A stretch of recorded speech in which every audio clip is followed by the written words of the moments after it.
I'll do it. Cannot go for more than 90 seconds. Am I clear? What happens after 90 seconds? Don't want to stay.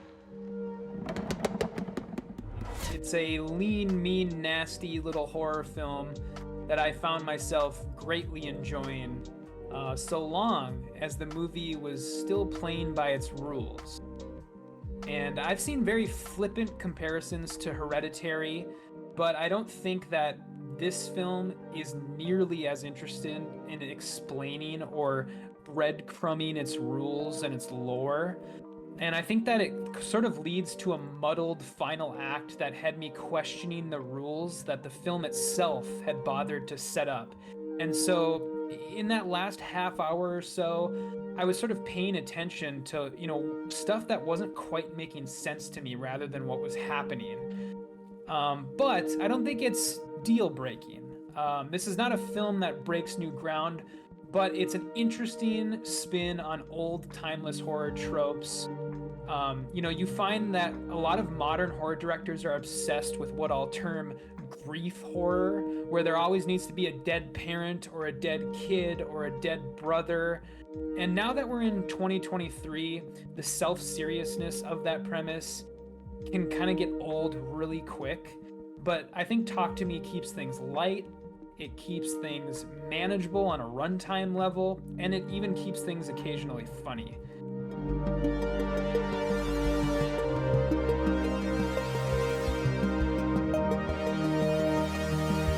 I'd rather die on my feet than live on my knees.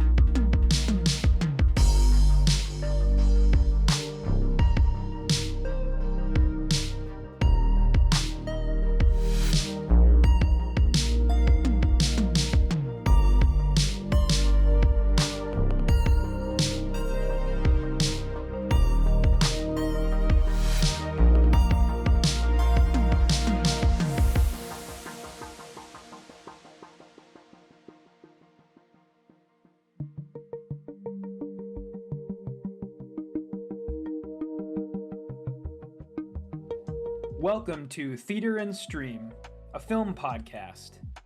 I am Matt and that is Chuck, and this is episode 18. Today we're looking at the latest Aussie horror import from A24, Talk to Me. The film, which took Sundance Film Fest by storm, is directed by notable YouTubers, the Philippou brothers. The jump from content creator to filmmaker rarely works, but perhaps this will be the exception.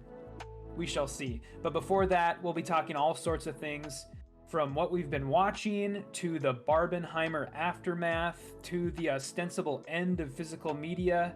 It's a packed show, folks. Let's not delay any further. Like, subscribe, give us a rating. That's the business end of the show. Chuck, I'll turn it over to you. And I'll make a executive decision and kind of transition right away into the news item about physical media. Because this is some egregious shit that's happening. And I don't know exactly, what we have to say has really been said ad nauseum by us, but these are just two reminders to hang on to your discs and your cassette tapes, because all of your favorite streaming shows are basically, just thin, it's all just pixie dust. It's all that Disney pixie dust. Because you can lay down some of your hard-earned cash to get that awesome folio metal book version of WandaVision, but what is it if nothing more than shelf porn? It's empty shelf porn, literally. There's no disc in it. Why? There's not even a download code, from what I understand. No. So why are they doing this? Yeah, I have no idea. I mean, I guess it's a collector's item, but this is like the lamest. I mean, as far as collector's editions go, this is like the lamest thing ever because it's a metal case and then a bunch of like paper products, like lame ass paper products, like postcards and envelopes and folders, and you're gonna pay about, I think, $37 for this is what the price was. And so yeah, I mean, if anything, it's a fancy case to put in your pirated DVDs in, I guess. Jesus Christ. Yeah, because like because they can go away. Like is there going to be a physical Willow release ever? No. There's no way that anyone's ever going to be able to see that again other than piracy. Like there was some factoid I read recently that like nearly 97% of all video games that have been physically released are not available for purchase in any way, shape, or form, which is a shocking statistic to hear.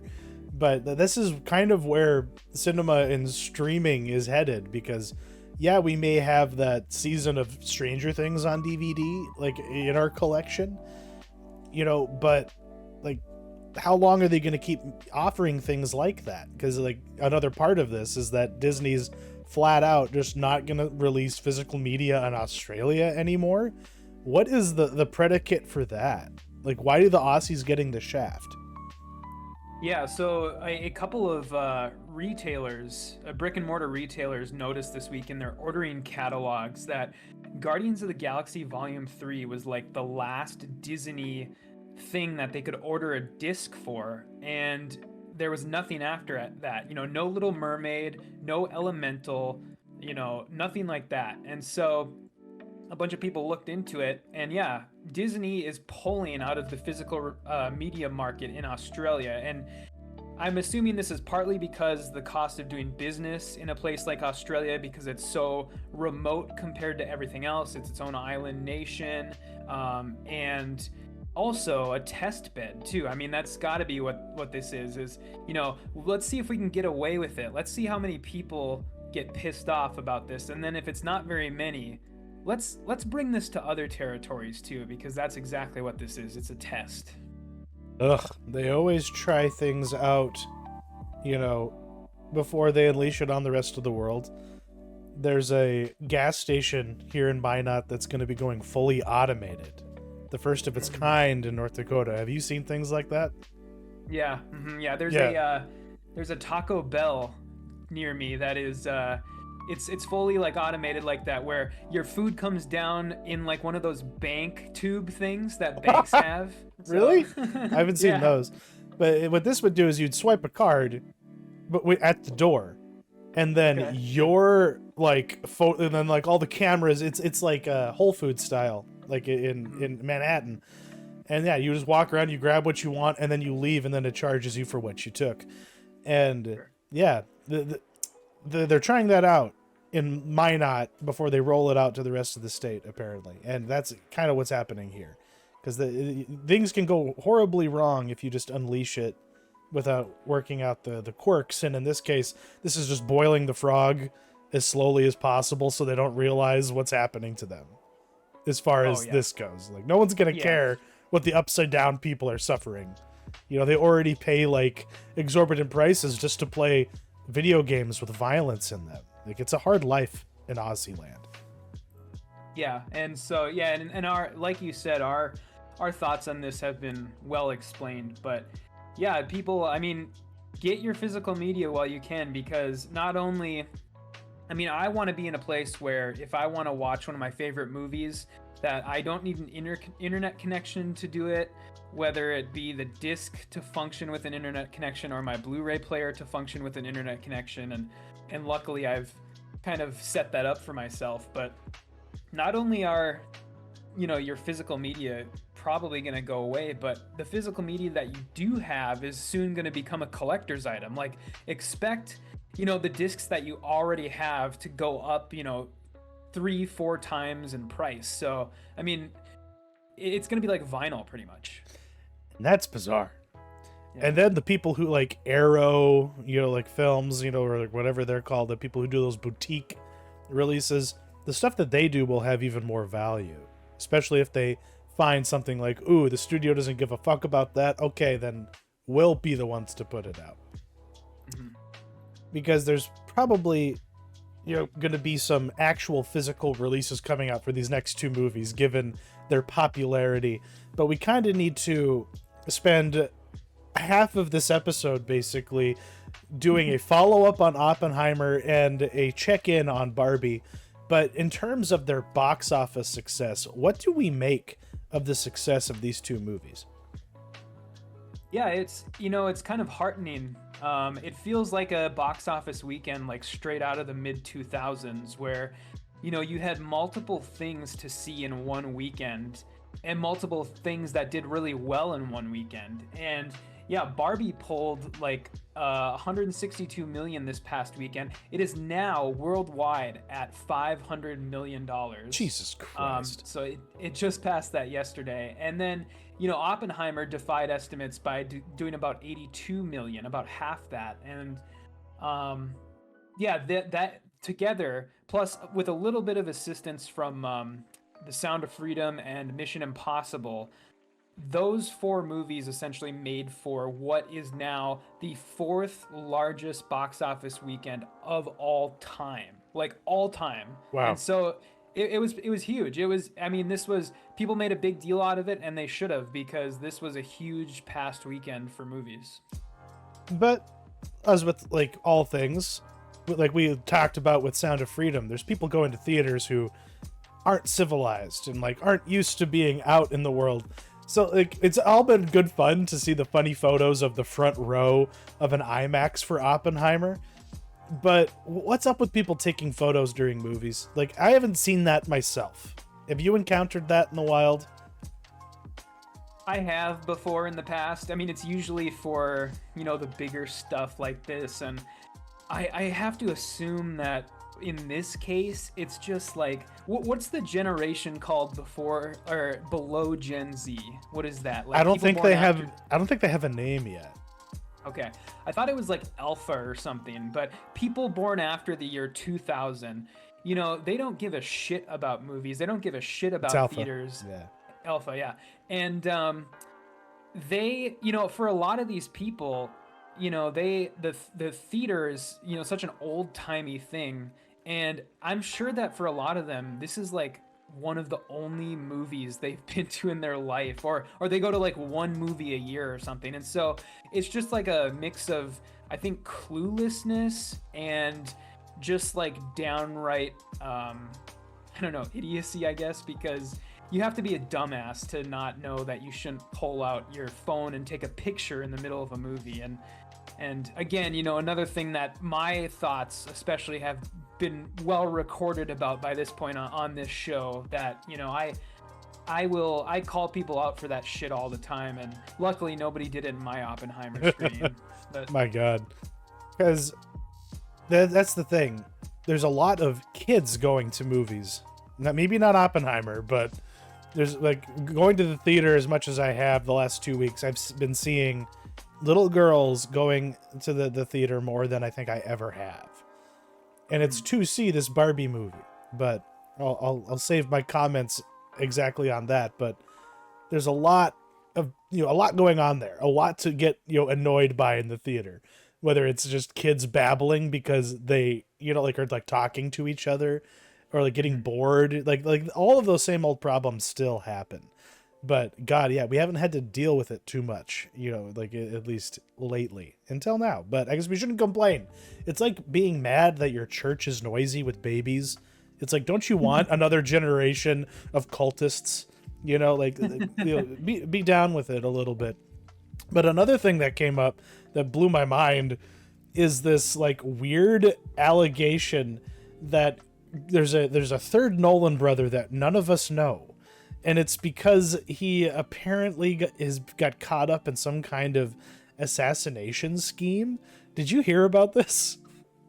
Yeah, I read about it, and yeah, it's pretty interesting. Like the Costa Rica wanted to extradite him because they thought he was involved in some sort of hit for hire scheme or something like that. But the U.S. determined that there wasn't enough evidence to actually extradite him, is what I believe the story was. Yeah, it's kind of a non-story. You know, it's like it's there's lots of synchronicities there, but it's just goofiness. And you really have to be the kind of person to, you know, like be like a Kubrick theorist to like be this lost in the sauce that you think everything Nolan does is about this brother. But if you think about the plot of Inception, if you think about like The Prestige, there's things happening where you're like, wait a minute here. Yeah, this is all about his brother who kills people for a living and is like can't and isn't able to, you know, he's a fugitive, but that's all overblown. That's not really what happened. Like if you just read the yeah. The hinge of this theory is basically that apparently in email conversations that he apparently had about, you know, potential customers or potential whatever hits or whatever, he used the name like Oppenheimer or something like that. And so that's kind of the hinge of the whole argument. It's like, why? Well, that's a big coincidence, but I guess it's been found out some way or another that that is referring to like the rich diamond family. Yes. Oppenheimer, not J. Robert Oppenheimer. And so that's kind of where the theory falls apart a little bit, but yes, it is still fun to think about in you know, why Nolan is so fucked in the head as he is, and why all of his movies have to do with like, you know, lost families and lost familial connections and stuff like that. There's definitely something there. There's something there, you know, because like there's a movie. This movie's kind of a monument, Oppenheimer. So we might as well just move on because you got to see this thing in the theaters again. What was it like the second time around? Did it earn its 2-hour, 59-minute runtime? Yeah, I think so. You know, it actually, I think if anything, held up even better for me the second time because I was able to just kind of relax and take it all in. I just wanted to mention some things that I noticed this time around that I just, you know, just completely passed me by the first time around. And the first thing was the like chapter headings at the very beginning, which I completely forgot about, where it says fusion and fission to separate the black and white segments from the color segments. And I believe that you kind of had some theories about this. So what did you think of these, or what do you think of them? It's basically a metaphor for the act of nuclear reactions itself. The creation of the bomb, you know, is the fission. It's the subjective colored sections, and then there's the objective fusion section. Or so, maybe I'm mixing up exactly what what the perspective shifts are, but because of what happens in the color, the creation of the bomb, you get the reaction to it. It's this a continuum of cause and effect. And in a way, he's basically kind of pointing out that the whole climate of the Cold War, everything just like waiting to finally connect and cause doom to happen, it's all just a extrapolated, blown up macro version of what's happening at the atomic level when you blow one of these things up. And I think that's where he's going with it. Honestly, after my thinking. Did that come out in watching it? Yeah, oh yeah, I think so. I mean, I think there's kind of two ways to look at it. Either he always intended for there to be those two things, or that was like a studio note where they were basically like Chris, you need to add these, you know, these, because it never happens again for the rest of the movie. No. It's just 1 and 2 and so I guess I could see where some people might see it as like a studio note where they were like, you need to, you know, point this out for these idiot audiences that these are two different timelines, basically. We spend so much fucking money having to like pay these stupid web journalists to explain your fucking movies, Chris. Like, do us a favor, you know?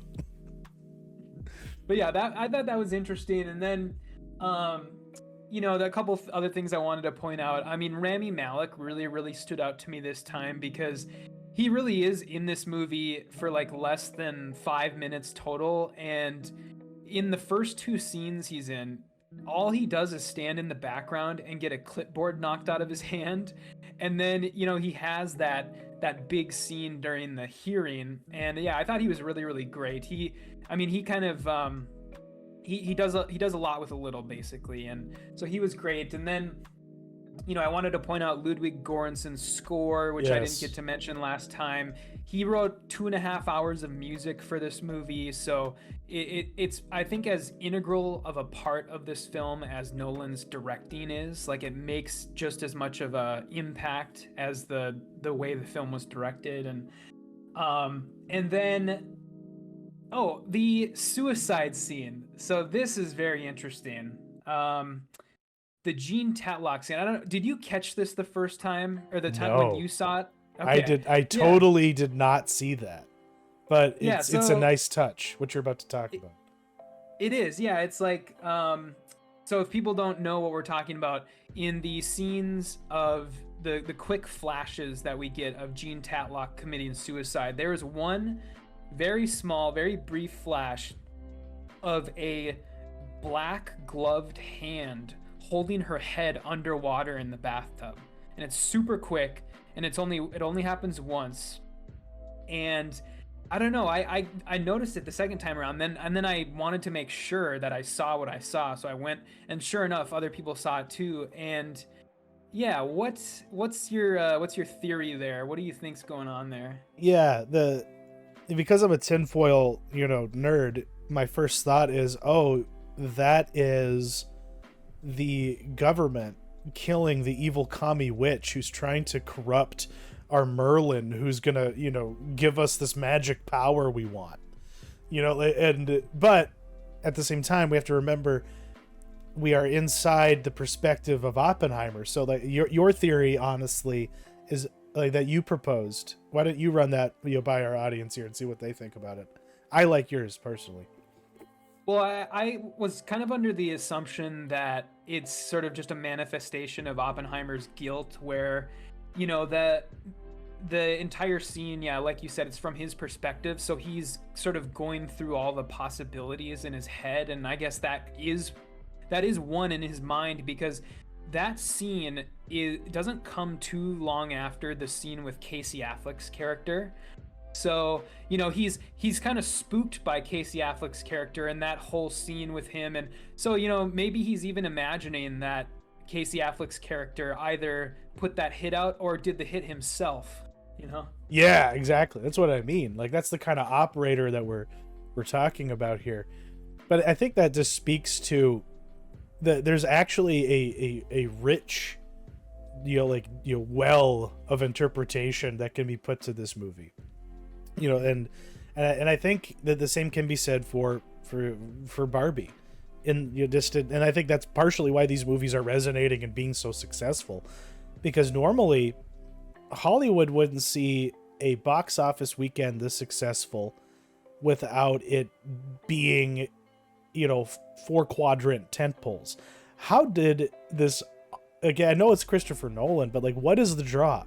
How does this R-rated biopic that is unforgiving to its audience, and that it doesn't hold their hand beyond what the studio notes demand, so why does this work? Like what is the appeal, do you think? Because was the theater still full, or was there drop off compared to when you first saw it? No, it was even more full. Because I saw it on last Sunday, so 2 days after I saw it the first time. And the lines just to get your ticket teared by the usher was like all the way to the front door of the theater. Holy shit. And so, yeah, it was nuts. And what I honestly think it is, and I know that people would probably say this very flippantly, but I'm not, is that it's the memes. Like, it's literally the memes. And, this movie attracts the older audiences and the film buff audiences because they know who it is. It's Christopher Nolan. They know all of the actors. They know what the story is about. And then the film gets the younger audiences because of all the dumb, stupid social media garbage and the memes. The gentle minions aspect of theater going. Yeah, and Yeah. like, the pictures with the text on it, or the Oppenheimer, like the scene where he does this, and it's definitely the memes, and we're gonna see more and more of this, more and more marketing using memes. We're already seeing it. I don't know if you saw it this week, but that Ninja Turtles movie, they're trying to sell it with that fucking turtle kid, that I Yep. like turtles kid. And so that's what this is. It's they're trying to get the younger audiences in with the memes. And it's funny because this is the stuffy art house, pretentious, fare, but it does have that same draw. It still does have that same power, no matter how it's derived. And I just still wonder if some of the art, like the critics themselves, there's a strange like standoffish approach that I see some of them taking, and there's lots of hand wringing going on about this movie, about the morals, and I've even seen it like in the Fargo forum.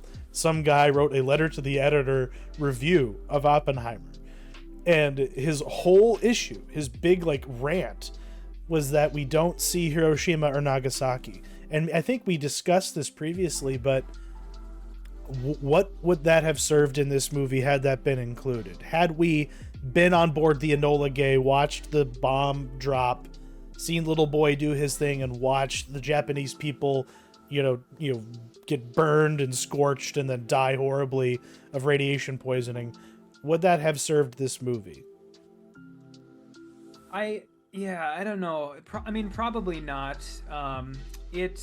I think if it were to be in the movie, there would be one function of those scenes, and it would be shock value. It would just be basically more to add on to the pile of how, messed up this whole situation is, which could work in theory, but I think it works better without it. Because the larger fear, of course, which is what Nolan focuses on, is the ultimate destruction of life on the planet, I guess. And we all want to make, America feel bad for our history and everything, but sometimes we just want to go to movies to be thrilled and freaked out, and we don't always need it to be a lecture. Like this movie was it was just taking a really interesting book and then making a thrill ride out of it. And it's a history lesson, but I don't know. I never felt lectured to by this movie. Even when the characters are standing right into the camera and saying even the girl boss bullshit, that apparently is the historical record. That's what her testimony was. Okay. But so it's annoying and worth an eye roll with how it's staged. But there's still I can't say the word, but it's vermicelitude. That rings true. There's truth that just rings through this experience. Oh, for sure. Yeah, and speaking of truth, I want maybe you should explain this because you're the one who brought it up, but I really liked your comparison to this movie and a movie that we both really loved, but a lot of people didn't, from last year, called Blonde. Yeah, because they're very similar movies. They're playing with, a very famous figure. They're giving us a very deeply, psychological probing of this person and why they're significant to 20th century history and human history in general. But all of the people who hated Blonde love, or at least if they don't love Oppenheimer, they at least acknowledge its virtues and its successes. And I feel like a lot of the same things that Oppenheimer succeeds at,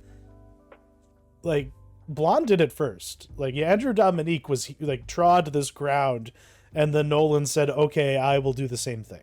Not quite as gonzo, not quite as free creatively, but as free and liberated as Christopher Nolan can be, in that way, where he's trying out new things and throwing the kitchen sink creatively at the wall, there's just a strange double standard going on where people really assailed Blonde for the ways that it defied their perceptions of the person. And there are some people who have similar, beef, obviously, with this Oppenheimer movie. But yeah, these two movies are very, very much spiritual kin, and they both are more of the lot more worthwhile experiences as biopics because of it. Yeah, I totally agree. I mean, I love this comparison because, as you said, it's they're like the obvious comparison points that they're both period pieces about a historical figure, but then there's stuff that they both share kind of underneath the surface too, about how both people are immensely complicated and how neither figure really showed their true face to any one person, and they were different people when they were around different friends and family. And then they both even contain scenes that aren't necessarily known to be factual, like the poisoning of the apple scene. We don't know for sure whether or not that happened. It just kind of comes from like third-hand accounts. And then there's plenty of stuff in Blonde that's like that. And I don't know, I just feel as if there's a great deal of hypocrisy to be exposed here with people who didn't like Blonde and did like this movie, where they almost can't keep their opinions straight in their mind, or they can't like leave their biases at the door. And I don't know, I guess the question that I keep coming back to, is it really as simple for some of these people as one is about a man and one is about a woman, therefore that's why I don't like this one and I like this one? Because I don't know, I just think that's like an incredibly banal reasoning, like stupid. And I don't know.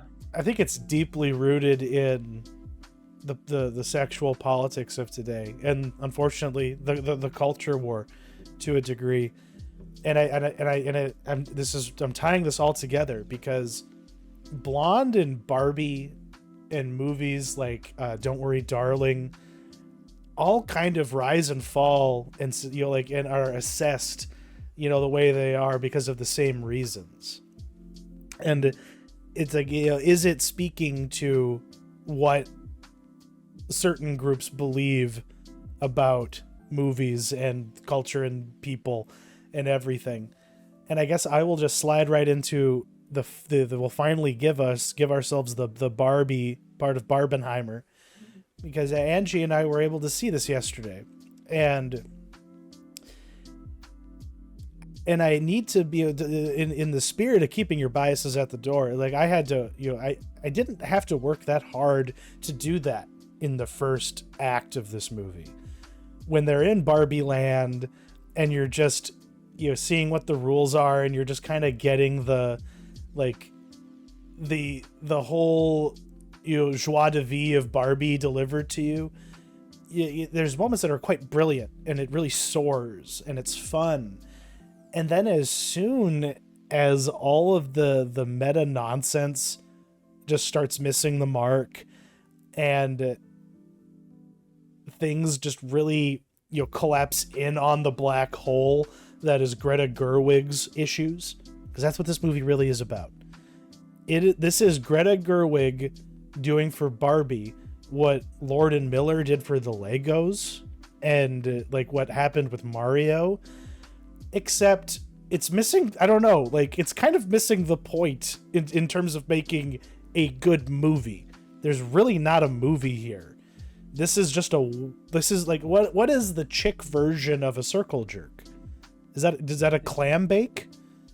Because like it stops being smart and you just start getting brain dead SNL humor and the same kind of like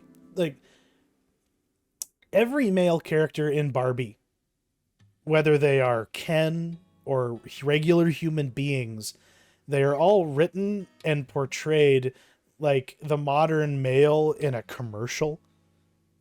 If that makes any sense. They are just there because they have to be. They are window dressing. They are not there to be seen or heard. And there's parts of this movie that move people to tears, and I can maybe get that. But it's a woman speaking to women, and the parts that are focused on toxic masculinity and stuff like that, it's all the same old sermon we've heard before. And it's not really delivered in a way that is insightful or even helpful. You know, because like the same people who watch this movie and be like, yeah, see, men, this is the lesson you need to learn. You need to self-actualize in your own way without involving women. They're the same people who are mad when men do that. You know, Sure. like when they go when men go their own way, not in like the MGTOW sense, but in the, yeah, I'm going to try and be comfortable with who I am outside of simping, you know, to women who I want attention from. Like, how am I going to be an individual versus just being driven by my biology and my evolution? It's like not everyone who does that winds up like Andrew Tate. But that's kind of what the message of this movie is, because Ken turns into, he gets a taste of the patriarchy and he just comes back and is able to just completely bully the Barbies into like buying into the patriarchy. That's like the big crisis in the movie. And you know, it's fine. It's like I laughed genuinely as much as I rolled my eyes and snorted derisively. And I don't know.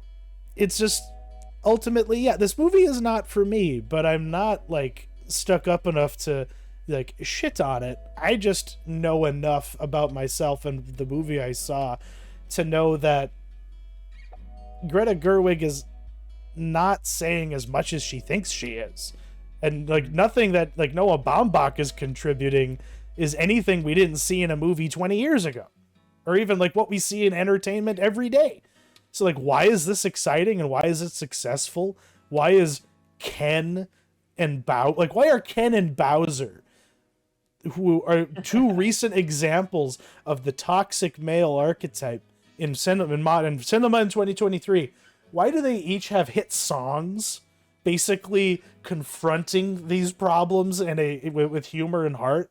Why is that the thing that resonates? How come Barbie doesn't have a fucking song in her own fucking movie? How come Mario, you know, like why is it? Yeah. Like what are we trying to do here? And I don't understand what exactly they're trying to do here. But then I came across a blurb before I saw the movie, and it crystallized as the movie came to its end, and I realized, this makes so much fucking sense. Because in the end, this whole crisis is solved because the Barbies just gaslight and gatekeep the boys like they always had before the plot of the movie happened, and get them to fight each other in a big old beach off that's really entertaining, and you know, really it's musical, it's shot well and choreographed and everything. But then the men just forget to show up at the courthouse to sign the Constitution. So the bad thing that was supposed to this is a movie that like nothing happens in it. And when you're in the quote unquote real world, no one behaves like a real person. Will Ferrell is just as cartoonish and silly as the Barbie people are in Barbie Land. So it doesn't quite nail what other movies have done better, but I can guarantee you this movie is going to make more money than all of those movies that did do this same kind of thing in a way that I thought was more successful. But Yeah. I understand why it's successful. Yeah. But this is probably the best Barbie movie that we're ever gonna get. And I think if we're ever gonna have a Barbie movie be made, leave it at this one. I said to Angie, no sequels. It doesn't need it. But what the world does fucking need, apparently, because unless this is fake, unless this is just a meme that I've believed a lie of, Lena Dunham's making Polly Pocket. Oh yeah, I heard about that. Yeah, with oh gosh, she has an actress in mind too. I can't remember who it was, but yeah, that's what I heard. Because I wonder if that news came out before or Lily after this. Collins. Yeah, Lily Collins. Yeah, it's Polly Pocket. So yeah, I don't know if that quite has the cultural impact as Barbie, but I guess we'll see. Yeah, But, the resonance is extreme, because it does end up becoming a movie about femininity and motherhood and and how women make it in this world full of evil men who keep them down all the time. And I don't know, like when this movie soars, it's really flying. But as soon as they just introduce the claptrap, it just crashes and craters, stops being funny, instantly becomes insufferable. And all of the charm in the world didn't overcome it for me.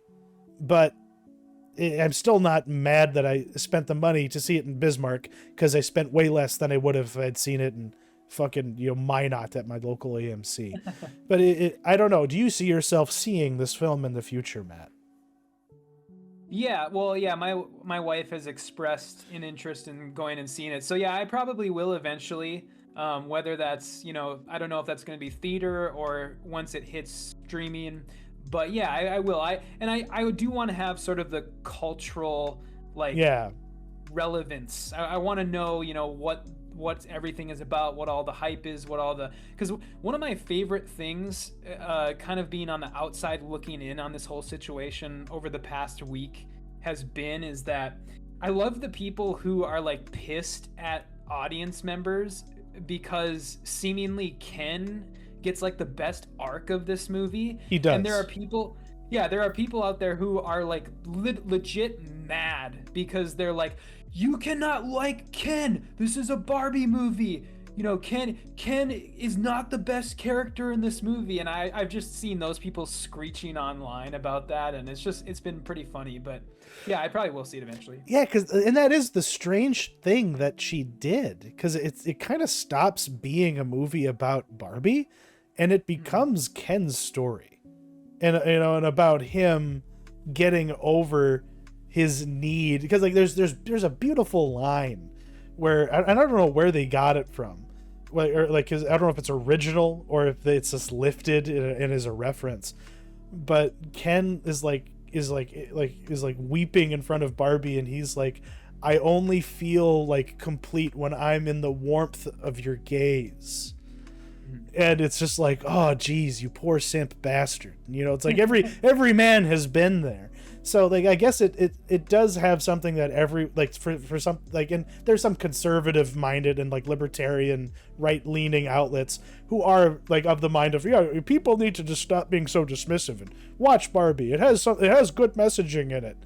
And it's like, okay, yeah, but I don't know if I would take any child younger than 13 to it.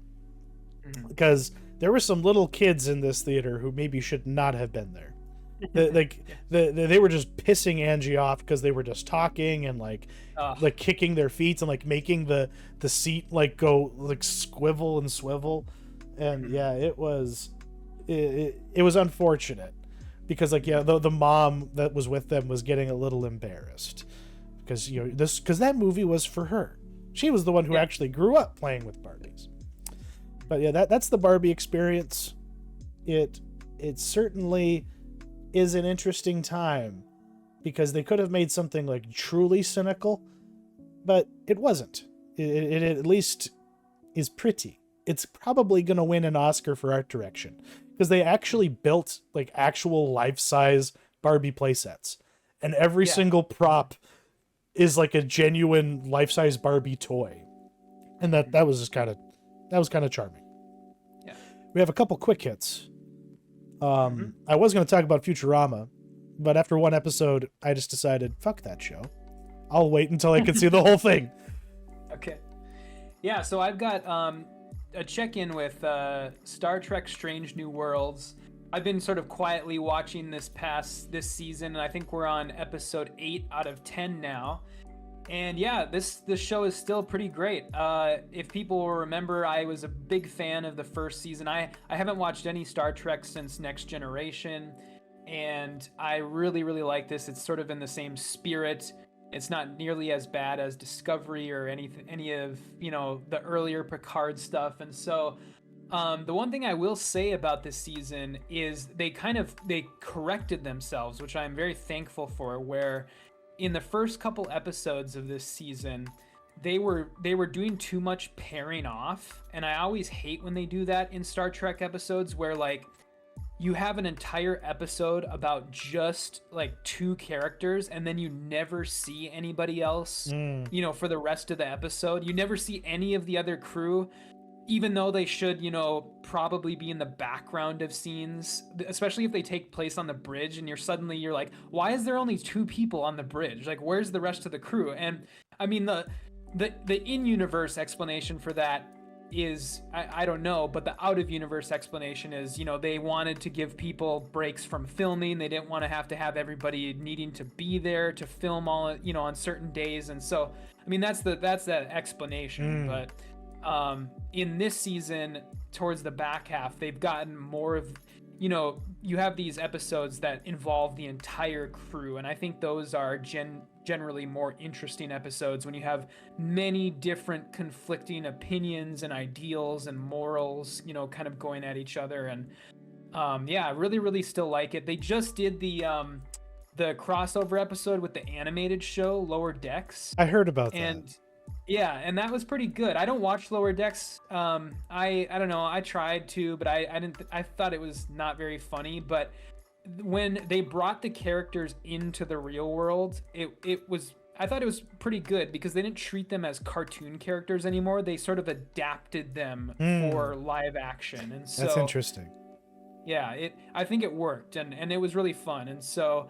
Yeah, I guess I just wanted to, you know, throw my recommendation back in the ring for Star Trek Strange New Worlds. I'll have to give that another shot. I watched the first couple episodes way back when, and then it just got beyond me. But I was able to check out something that's been on my watch list for a long time, a little sci-fi indie yarn called Prospect that has the right kind of lo-fi, like high-tech, low-life sort of vibe to sci-fi that I love. It stars a younger I forget the actress's name, but she's in Sophie Thatcher from Yellow Jackets. She's pretty awesome. And of course our boy Pedro Pascal shows up, but there's like this weird planet, and she's on this like ship with her dad, and they like shoot themselves down in a pod to go down and try and harvest some things before the space station that they're with leaves that moon for good. And of course things go wrong. They run into some unsavory folk, and you know, things escalate, you know, from there. But there's just great menace to this. It has a great, you know, design and, you know, like way of, you know, telling its story, and, you know, establishing the stakes and the problems and the like all of the, even the goals that everybody has. It's a very fascinating movie for one that probably deserves more exposure, and I want more from the people who made this. Yeah, I was actually gonna ask, are you aware, because this, I think Prospect came out in what, like 2018 is what the trailer said, I think. And so the people who made it, have they done anything since? Because, you know, it's been 5 years now. So no, and they don't even, like, their Wikipedia page is dead. Like they have no links. And yeah, because it's Zeke Earl and Chris Caldwell. Okay, that surprises me because I would wholeheartedly second your recommendation of this movie, because it's great, sort of lo-fi sci-fi movie. Isn't Mark Duplass is in this, right? He is, you know, briefly. Yeah, and I think he maybe had something, you know, to do with like getting it, you know, released, maybe as a producer. Because like these guys, they haven't done anything, and they have nothing on the horizon. Yeah, I wonder why. Because they did something really special with it, honestly. They did, yeah. Because nowadays, really anything can happen for a young filmmaker or YouTuber or just creative person in general. And I think that takes us into our main event. Why don't you get us started? Yeah, so Talk to Me. It's a lean, mean, nasty little horror film that I found myself greatly enjoying, so long as the movie was still playing by its rules. And I've seen very flippant comparisons to Hereditary, but I don't think that this film is nearly as interested in explaining or breadcrumbing its rules and its lore. And I think that it sort of leads to a muddled final act that had me questioning the rules that the film itself had bothered to set up. And so, in that last half hour or so, I was sort of paying attention to, stuff that wasn't quite making sense to me rather than what was happening. But I don't think it's deal breaking. This is not a film that breaks new ground, but it's an interesting spin on old timeless horror tropes. You find that a lot of modern horror directors are obsessed with what I'll term grief horror, where there always needs to be a dead parent or a dead kid or a dead brother. And now that we're in 2023, the self-seriousness of that premise can kind of get old really quick. But I think Talk to Me keeps things light, it keeps things manageable on a runtime level, and it even keeps things occasionally funny. And so it never feels overbearing. And, to top it all off, it has a killer ending that I'm sure we'll get into. So I mostly enjoyed myself with this film. But Chuck, what did you think of Talk to Me?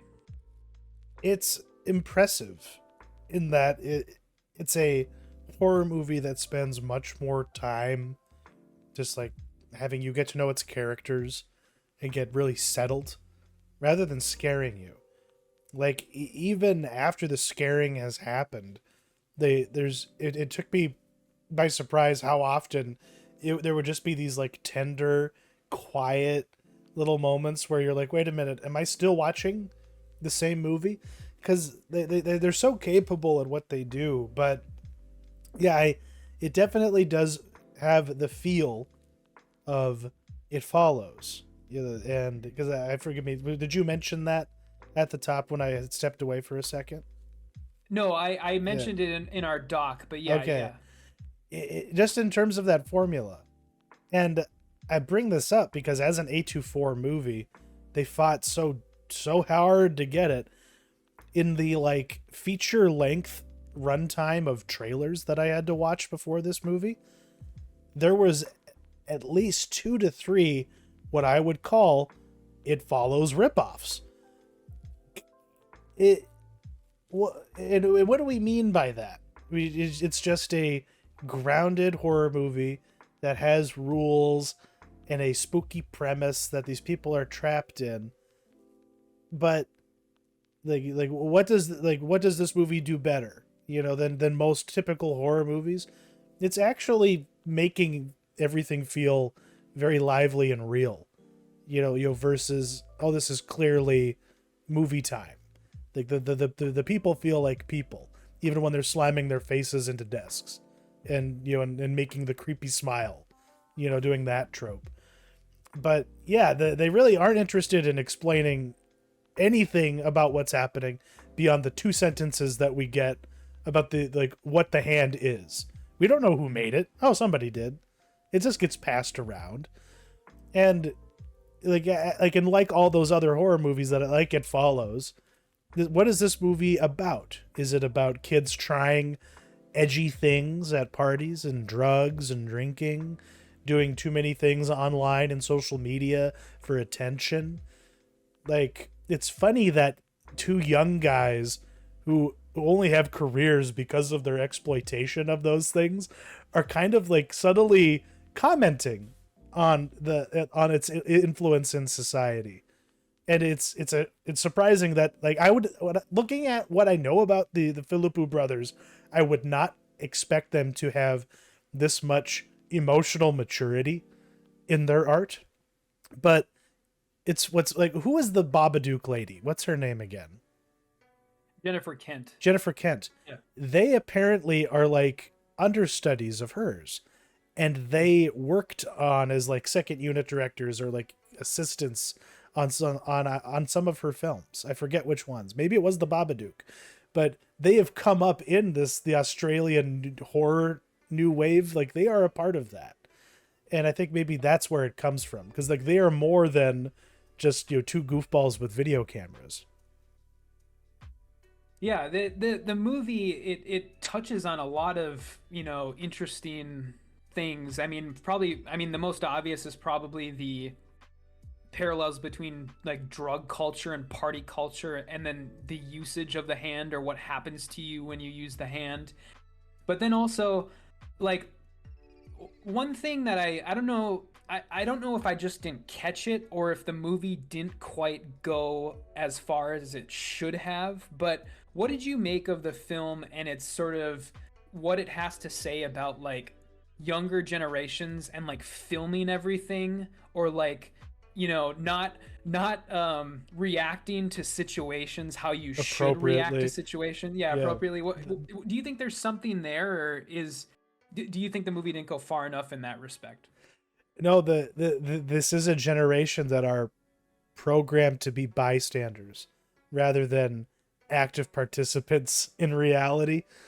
And you kind of, yeah, get the sense that they could have done some real, I don't know, god, you could really make a fucked up movie about this concept, just in terms of, oh, something bad is happening to a young person, like a girl is getting taken advantage of at a party and she's drunk. I'm just going to turn my camera on and just watch what happens. It's like, it's kind of similar to that in a sense, isn't it?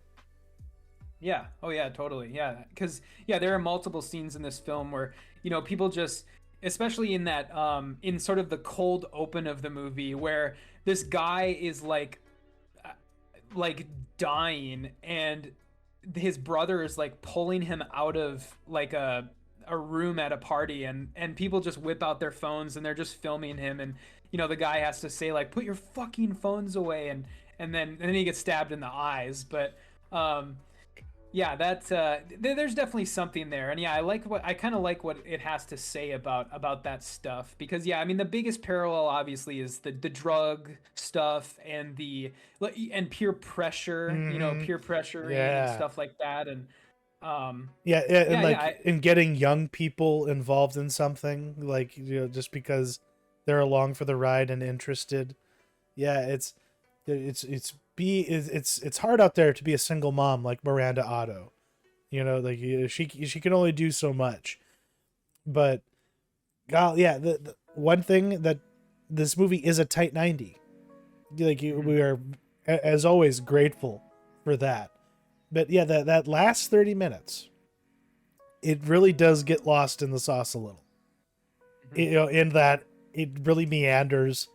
By the time it gets to the like the final like 5 to 10 minutes, I don't know. Like, I had to see this movie, but right before we sat down to record, and initially my plan was, yeah, I'd be home at 12:30, and then I looked at my phone and it was 12:20, and I was like, shit, we're like only maybe, it feels like maybe only like 70 minutes into this. Like, how much more can they do? Like, what more is it gonna, like, what else can happen? And then it really gets interesting. And I don't know, like, I would almost say that there's like Hitchcock influences in here, like I've alluded to. Like, there's a lot more to this than just jump scares, because it really doesn't jump scare. It does shock. There's some gruesome, stuff going on, but it's tasteful and restrained. And I don't know, those are the positives. It doesn't like Yeah. quite stick the landing all the way through. But like, what did you make of that ending? Like, did your jaw hit the floor a little bit, or did you kind of expect it to go in that kind of a direction? No, I really really liked it. Because I think it puts a nice bow on the movie. I mean, obviously she is now dead or dying, and it makes you think that, because I was gonna ask you to look for this, but maybe you'll remember. But Yeah, I wish I knew what language those people were speaking at the end, the people that she yeah, like communes with, because the assumption is that there are more than one of the hands out there in the world. yep, And because they weren't speaking English, I know that. And so that's the assumption, is that these hands exist, you know out there in the world. There's either one, two, or maybe even more, because the other thing I didn't really catch was you could if you really look and like slow down the movie or pause the movie at certain points, you could probably figure out, you know, whether the hand throughout the movie and then the hand at the end of the movie are a left and a right hand, because then, you know, the assumption is that if one is a right hand and one is a left hand, that they come from the same person. The same person. And I am just glad that this movie at Sundance didn't get bought by James Wan or Blumhouse or anything like that, because I still see franchising in this movie's future. I'm just glad it's not those people doing it, because yeah, you could have, because I saw a trailer for The Nun too, like that could be its fate, but instead what I hope we get is something more akin to like X and Pearl and Maxine. Okay, so you've shown us this, you've introduced us to this hand. If you're gonna make anything more for us at all, show us where the hands came from. What's the story of the medium who got him cut? You got her hands chopped off, or his hands chopped off, and so like all of this creepy shit could happen for eternity. Like maybe that's a story. But then yeah, like we don't, like, this character is gone. The protagonist of this movie, Mia, she's gone from, played by Sophie Wilde, she's gone from the sequel, I would hope, except as a ghost, because she's trying to lure someone in to like help her put a stop to it forever, maybe. I don't know. Yeah, I mean, I could see that. Yeah, sort of not necessarily sequels, but just movies set in the same universe or something, you know. But yeah, you know, going back to the ending and you know, whether or not she is dead, I guess that's the question. I've been working on a sort of theory for the movie since I saw it, and I want to know what you think of this. I put it in our doc, but I'll explain it to the audience here, that the people that they are contacting they aren't made up of people that are dead, but they are made up of people that are in the process of dying, like people that are either in comas or brain dead, or you know, they maybe are in the process of drowning or something like that. And the reason why I say that is because they seem to be in some sort of limbo between, like, basically between realms, between the earthly realm and then whatever comes next. And that is also, I think, why they so often appear, when the ghosts appear, they appear with like either mortal wounds or difficulty speaking, or there's the one woman who looks like she has been in the water for a really long time and there's water coming out of her mouth, so she's like, she's drowned.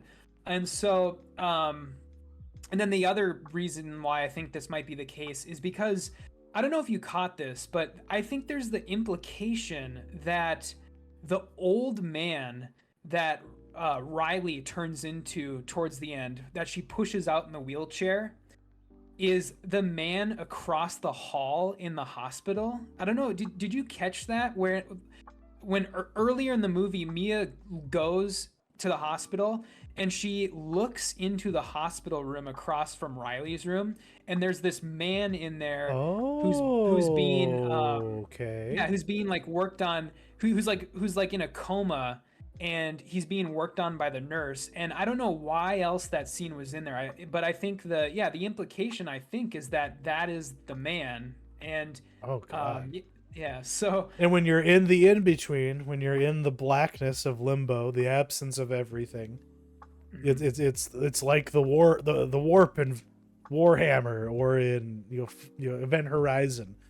Because I'm glad that we only had brief glimpses of what was happening to Riley, in the mass of sloughing flesh. That was so fucked. Yeah, so fucked up. So good. Like it seems strange that guys like this would be so restrained, because they only give you a little bit of like the good stuff. These dudes have potential. Where the fuck did it come from? Because I have no clue who they were before this. I had never seen a Raka YouTube video ever in my life, at least not wittingly. Well, they're actually, I read a couple interviews with them, and you were right. You were kind of right with the hammer on the nail with they started out by doing like literally doing like fake prank YouTube videos, and then they sort of graduated to like lowbrow humor, like parody stuff, and eventually they started making like horror shorts, and then that's kind of how they were led to doing this, because their horror shorts do like really good numbers on YouTube, like millions of views, millions upon millions of views. And so yeah, they definitely, I think, you know, like a lot of horror directors or great horror directors, they have a handle on, you know, what makes things scary and fucked up, but they also have a handle on what makes things funny. And they know, I think they know what the difference is. And they know how to do something without making it cringy or without making it like unintentionally funny. And Yes. and so I think that's kind of the secret sauce here. Yeah, because just in that quality, you know, does ring true. I agree with you on that, because Greta Gerwig did not have that in Barbie. I was cringing and like laughing for reasons that all of my own quite often in that.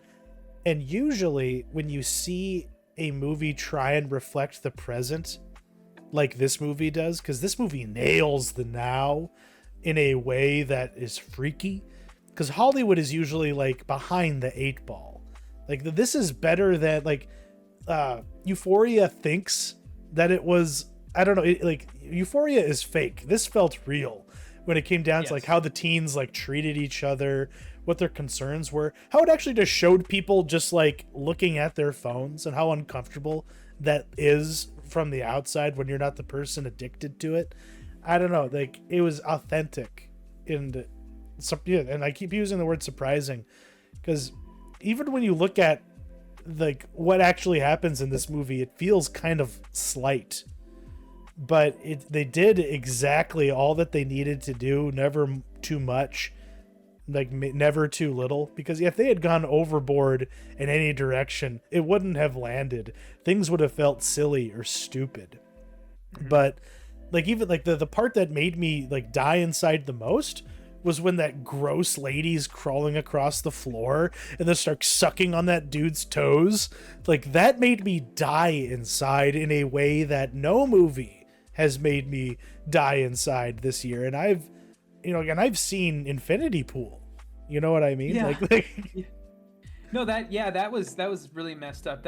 Did you ever see the like Netflix adaptation of Gerald's Game? I the did. Stephen King short story. Yeah. I was really reminded, I don't know why, but for some reason in all of the horror films I've seen in the past like decade, one of the images that stands out in my mind as being like the thing that I keep going back to, the thing that I find super scary, is that giant from Gerald's Game and how like fucked up he looks. And that scene like gave me those vibes where she's just looking in the corner, and you think that the two lights are gonna blink, the two lights that she's looking at, but then the woman starts moving in the corner, and it was that was very scary. And that was so messed up. And did you see a trailer for an Indian horror movie before this? No, like a Bollywood movie? God, what was it fucking called? It's like an Indian horror movie. Like it was the Indian It Follows. They took some cultural. God, like this is. I just saw the trailer for it, and I've already forgotten what it's called. But in that trailer, they're like, and this is like a strength for Talk to Me. That like you expect the two blinking like the two lights in the dark to be the eyes of something creepy, but it's just the handles on a closet. That fucking Indian horror movie that I saw a trailer for before this did that, but it was to reveal the monster. It was oh look, there's lights in the shadows. Oh, now there's light there. There's nothing there. That's funny.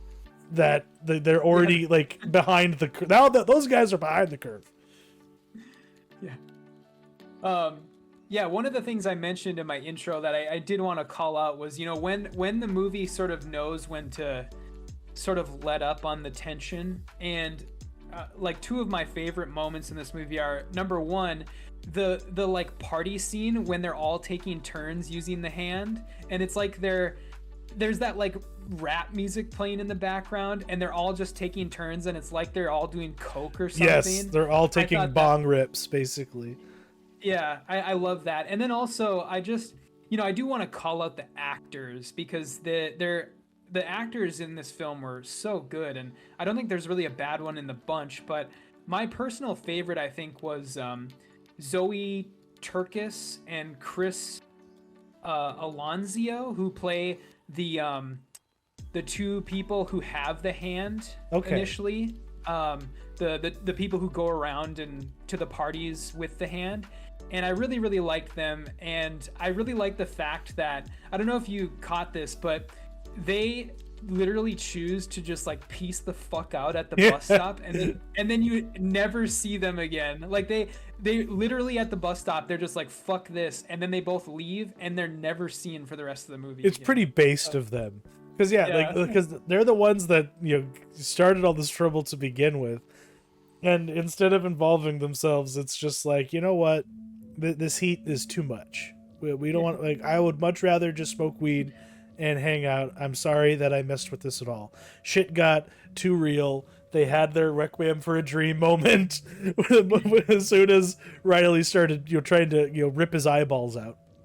Ugh, yeah, that fucked me up.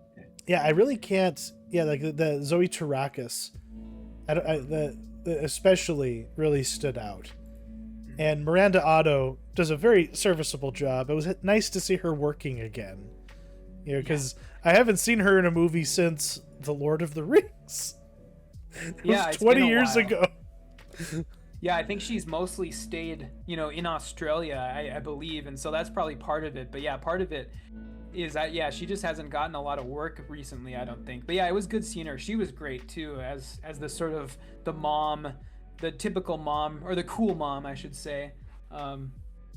So I just, looking at the doc, I liked, we have some additional like theories that you put down there, and I hadn't like really thought about the ambiguity, to how, because basically Mia is being manipulated by some entity. Is it her mother, from the other side, or is it just some malevolence, some malicious demon, trying to push her to, just you continue to kill people to feed it, dead suffering souls or something. Who knows? They don't say it that plainly. I just get to, find some sort of coherence that way. But the question ultimately is, does she jump in front of that car? Is she pushed? What exactly happens there? And what does that mean for the sequel, if there is one? Because if Jade pushes her... That's what I assume happened, and the reason why I think that is because, I think they purposely filmed that scene from inside the car that hits her, so that you don't see what happens to her. But then in the immediate aftermath, the thing that I noticed was that Jade, instead of calling for help, or instead of going and seeing if her friend is okay, she is slowly pushing Riley back up the hill in the wheelchair. So my assumption then is that she is the one who pushed her, and she was basically just like, fuck you, pushes her, and then grabs Riley and gets the leaves. fuck out before anyone asks her any questions. God, yeah, pretty awesome. Because especially with the slow reveal to what has actually happened to her, as everything everything just starts falling away, or like the closing in until there's just nothing.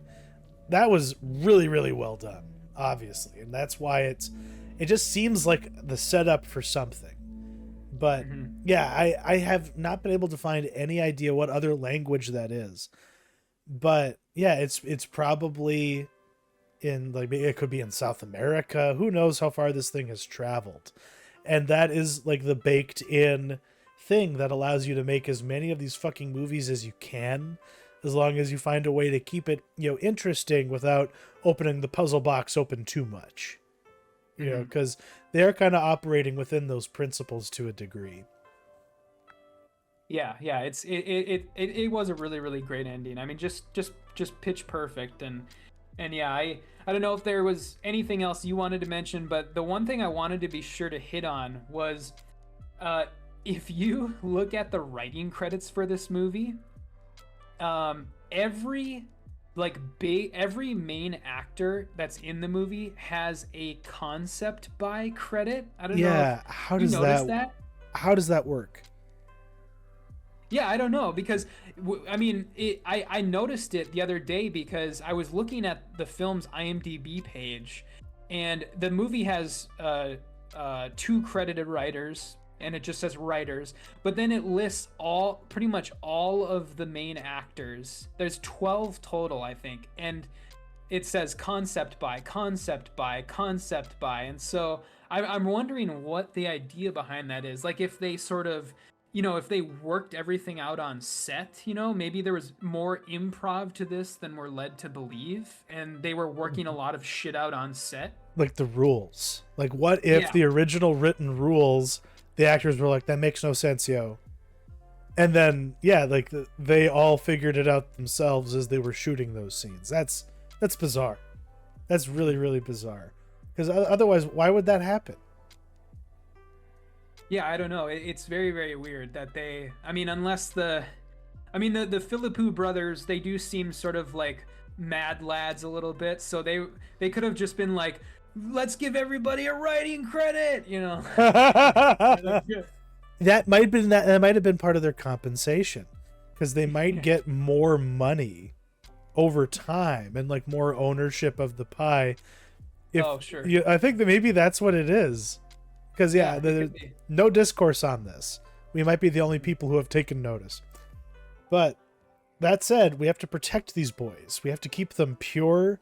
We have to stop the they can make their own franchises, damn it. They've proven that. So let them paddle their own canoe. Keep them away from the Fantastic Four. I read an article about Josh Trank, and I just was reminded that he is what's the word for it? A cautionary tale.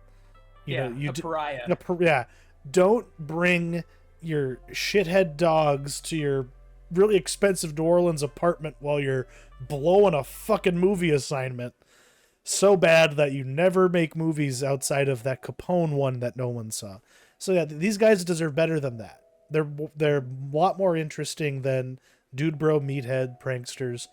And I want more. Give me more. Yeah.